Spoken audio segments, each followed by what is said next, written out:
नमस्कार all of you, welcome to Shikhar Hindi shorthand channel. Dictation पसंद आए तो लाइक करें, चैनल को सब्सक्राइब करें और बेल आइकन पर क्लिक करें जिससे आने वाला नोटिफिकेशन आपको टाइम पर मिल पाए। डिक्टेशन से रिलेटेड कोई भी सजेशन देना हो तो प्लीज़ कमेंट बॉक्स में लिखिए और हमारा टेलीग्राम चैनल ज्वाइन कर लीजिए जिससे मैटर के PDF और आउटलाइन आपको टाइम पर मिल पाए। डिक्टेशन स्टार्ट होगी आफ्टर 3 सेकेंड। स्टार्ट। भारत हर प्रकार के प्राकृतिक संसाधनों एवं मानव संसाधनों से संपन्न देश है। इसकी प्रचुर संपदा इसे अमेरिका, चीन व अन्य विकसित देशों की तरह आर्थिक दृष्टि से महाशक्ति बनाने के लिए पर्याप्त है, किंतु भारत को समय समय पर अनेक आपदाओं का सामना करना पड़ता है जो देश के आर्थिक विकास की गति को अवरुद्ध कर देता है। इन प्राकृतिक आपदाओं में बाढ़ एक प्रमुख प्राकृतिक आपदा है जिसका सामना भारत को प्रत्येक वर्ष करना पड़ता है। चारों ओर जल प्रलय का दृश्य जिसमें खेत के खेत बहे जा रहे हों, मरे हुए मवेशियों की लाशें डूबती नजर आ रही हो, लोग अपनी जान बचाने के लिए सुरक्षित स्थान की तलाश में पानी में तैरते हुए नजर आ रहे हों, ये दृश्य बाढ़ की विभीषिका को दर्शाने के लिए पर्याप्त है। अपेक्षित वैज्ञानिक प्रगति के बावजूद भी प्राकृतिक आपदाओं पर मानव अब तक भी पूरी तरह नियंत्रण कर पाने में कितना अक्षम है, इसका प्रत्यक्ष उदाहरण बाढ़ के दौरान दिखाई पड़ता है। कवि जयशंकर प्रसाद ने महाकाव्य कामयानी के प्रारंभ में जल प्रलय की विभीषिका का वर्णन करते हुए कुछ पंक्तियां लिखी है। बाढ़ की विभीषिका के बारे में चर्चा करने से पहले यह जान लेना आवश्यक है कि बाढ़ वास्तव में है क्या। दरअसल जब बरसात के मौसम में नदियों के जल स्तर में वृद्धि होती है तो इसके कारण बाढ़ की स्थिति उत्पन्न हो जाती है। नदियों का पानी तीव्र वेग के साथ निचले क्षेत्रों में भर जाता है। नदियों के आसपास के क्षेत्रों में भी पानी जमा हो जाता है। नदी के आसपास के क्षेत्रों में पानी जमा होने की यह स्थिति ही बाढ़ कहलाती है। प्रत्येक वर्ष जून से सितंबर के महीने तक भारत में अत्यधिक वर्षा होती है, इसलिए इसी अवधि के दौरान देश के अधिकतर हिस्सों में बाढ़ का कहर देखने को मिलता है। बाढ़ की विभीषिका का दृश्य बहुत भयावह होता है। चारों ओर अफरा तफरी का माहौल होता है। लोग अपनी जान बचाने के लिए विफल प्रयास करते नजर आते हैं। चारों ओर जल जमाव हो जाने के कारण पानी में तैरते हुए उनके लिए भागना भी कठिन हो जाता है। जल प्रवाह तेज होने या नदियों के तटबंध टूटने से आई बाढ़ में लोगों को अपनी जान बचाने का भी मौका नहीं मिलता। मिट्टी तथा खपरेल से बने घर ताश के पत्तों की तरह बाढ़ के पानी में बहती नजर आते हैं। चारों ओर चीख पुकार की आवाज़ें सुनाई देती है। लोग जान बचाने के लिए ऊंचे स्थानों की शरण लेते नजर आते हैं। ऊंचा स्थान न मिलने की स्थिति में लोगों को पेड़ों पर भी शरण लेने को विवश होना पड़ता है। खुले आसमान के नीचे बाढ़ग्रस्त क्षेत्रों में रहना मौत को दावत देने जैसा ही होता है। ऐसी विपदा की स्थिति में नदी में जान बचाने के लिए तैरते सांप दुख एवं भय को और बढ़ा देते हैं।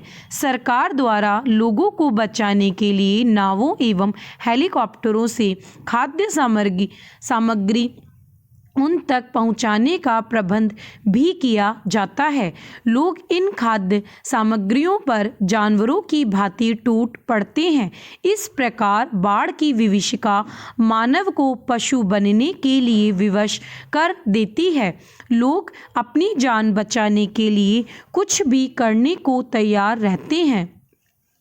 जहां एक और बाढ़ अपने साथ कहर लाती है, वहीं बाढ़ से एक लाभ भी है। इसके साथ आने वाली उपजाऊ मिट्टी से नदियों के आसपास का क्षेत्र उर्वर हो जाता है, किंतु यह लाभ इससे होने वाली हानियों की तुलना में नगण्य है। इससे होने वाली हानियों की क्षतिपूर्ति करना बाद में काफ़ी कष्टदायी होता है। बाढ़ से धन जन की अपार हानि होती है। सड़कें टूट जाती है, रेल मार्ग अवरुद्ध हो जाता है। सड़कों एवं रेल मार्गों के विरुद्ध अवरुद्ध होने से यातायात एवं परिवहन बाधित होता है, जिससे जनजीवन ठप हो जाता है। इस प्रकार एक और तो लोग बाढ़ से परेशान रहते हैं, दूसरी ओर उन तक खाद्य सामग्री की पहुंच भी मुश्किल हो जाती है। बाढ़ के कारण लाखों एकड़ क्षेत्र की फसल बर्बाद हो जाती है। बाढ़ में मवेशियों के बह जाने से पशु संसाधन की हानि तो होती ही है, साथ ही साथ कृषि पर भी प्रतिकूल प्रभाव पड़ता है। बाढ़ में तटबंध टूटने की स्थिति में बड़ी बड़ी बस्तियां अचानक उजड़ जाती है। इस तरह बाढ़ के कारण लोगों को अपने घरों से भी हाथ धोना पड़ता है, जिस कारण लोग विस्थापित हो जाते हैं। कवि सूर्यकांत त्रिपाठी निराला की लिखी इन पंक्तियों में बाढ़ का सजीव चित्रण हुआ है। बाढ़ की इस विपदा से देश की जन और धन को बचाने के लिए आज यह आवश्यक हो गया है कि भारत में बाढ़ के प्रमुख कारणों पर गहन दृष्टि डालें, क्योंकि तभी बाढ़ से निपटने की दिशा में उठाया गया कोई कदम प्रभावकारी होगा। भारत में अत्यधिक वर्षा बाढ़ का एक प्रमुख कारण है। विशेष रूप से कम समय में अधिक वर्षा बहुत चिंता का विषय है। उदाहरण स्वरूप जून 2013 में उत्तराखंड में हुई भारी बारिश एवं तबाही का दृश्य आज भी लोगों के मन में डर पैदा कर देता है। इसके अतिरिक्त भारी वर्षा से नदी में उफान आना बाढ़ का दूसरा सबसे बड़ा कारण है। कभी कभी निरंतर वर्षा से विस्तृत क्षेत्र का पानी छोटी नालों से प्रभावित होता हुआ अंततः नदी में मिल जाता है, जिससे नदियों का जल अपने किनारों को तोड़ता हुआ आसपास के विस्तृत क्षेत्र को जलमग्न कर देता है। हिमगलन बढ़ जाना बाढ़ का तीसरा प्रमुख कारण है।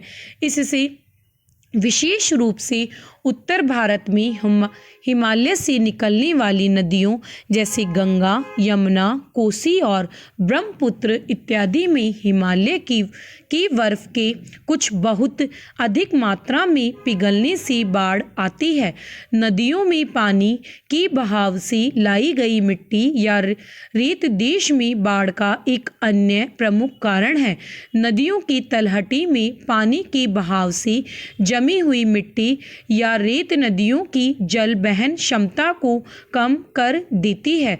इससे नदी के आसपास के क्षेत्रों में बाढ़ की समस्या पैदा हो जाती है। अवरुद्ध नालियां शहरी क्षेत्रों में विशेषतः महानगरों में बाढ़ का प्रमुख कारण है। उदाहरण स्वरूप दिसंबर 2015 में जल निकासी व्यवस्था की विफलता के कारण चेन्नई में आई बाढ़ तथा पटना में वर्ष 2019 में आई बाढ़ प्रमुख है। चक्रवातों के कारण होने वाली अत्यधिक वर्षा भी बाढ़ का एक प्रमुख कारण है। यह मुख्यतः तटीय क्षेत्रों में आती है। ग्लोबल वार्मिंग भी बाढ़ का एक प्रमुख कारण है। इसके कारण पृथ्वी का तापमान बढ़ रहा है, साथ ही पृथ्वी का वातावरण बदल रहा है, जिस कारण कहीं पर सूखा पड़ता है तो कहीं पर बहुत अधिक मात्रा में वर्षा होती है। पृथ्वी का तापमान बढ़ जाने के कारण ग्लेशियरों पर बर्फ के रूप में जमा लाखों लीटर पानी पिघलने लगता है, जिसके कारण बाढ़ की स्थिति पैदा हो जाती है। बाढ़ आने से भयंकर तबाही होती है। इसका लेखा जोखा रखना इतना आसान नहीं होता, क्योंकि यह बहुत अधिक दिनों तक तबाही मचाती है।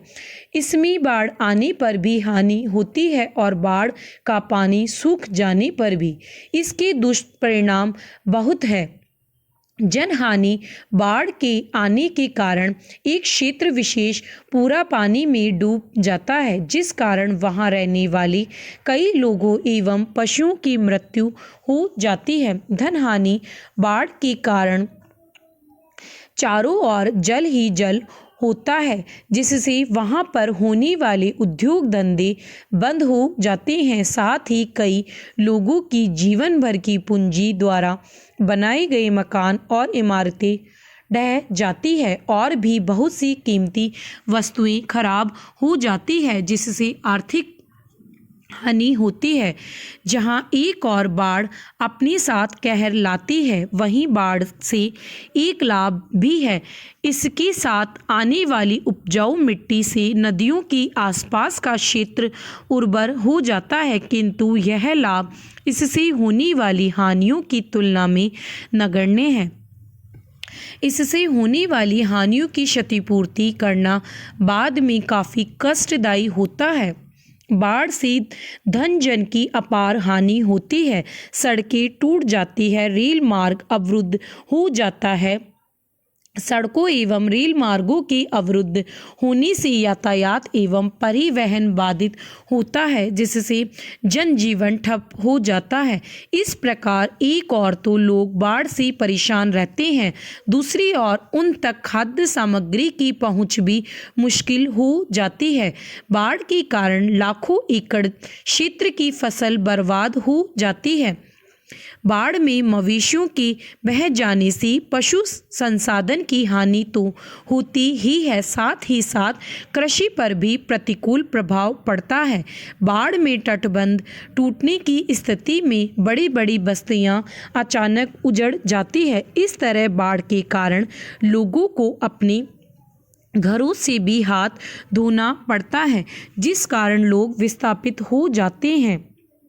बाढ़ की इस विपदा से देश के जन और धन को बचाने के लिए आज यह आवश्यक हो गया है कि भारत में बाढ़ के प्रमुख कारणों पर गहन दृष्टि डालें, क्योंकि तभी बाढ़ से निपटने की दिशा में उठाया गया कोई कदम प्रभावकारी होगा।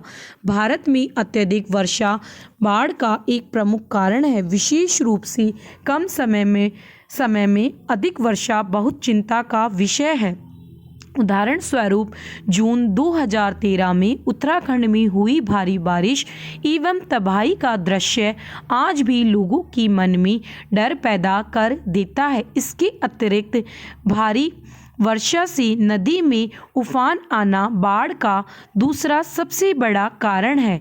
कभी कभी निरंतर वर्षा से विस्तृत क्षेत्र का पानी छोटी नालों से प्रभावित होता हुआ अंततः नदी में मिल जाता है, जिससे नदियों का जल अपने किनारों को तोड़ता हुआ आसपास में विस्तृत क्षेत्र को जलमग्न कर देता है। Stop 13 minute.